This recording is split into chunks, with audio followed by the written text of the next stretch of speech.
خبر شامل کرتے ہیں ہمارے نمائندے شاہزیب انصاری کی اس رپورٹ کے مطابق ضلع جنوبی پولیس کی شیشہ کیفے کے خلاف مؤثر کارروائیاں جاری۔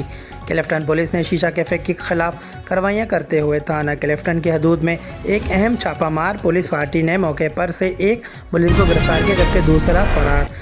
کارروائی کے دوران کیفے سے شیشہ اور فلاور بھی برآمد کیے گئے۔ گرفتار ملزمان کی شناخت غلام مصطفیٰ ول حاجی گل حسن کے نام سے ہوئی جبکہ فرار ملزم کی شناخت سعید کے نام سے کی گئی ہے۔ کارروائی Khan lane plot number 6 Zamzama commercial defence phase 5 Karachi میں واقع کیفے ڈی خان پر کی گئی۔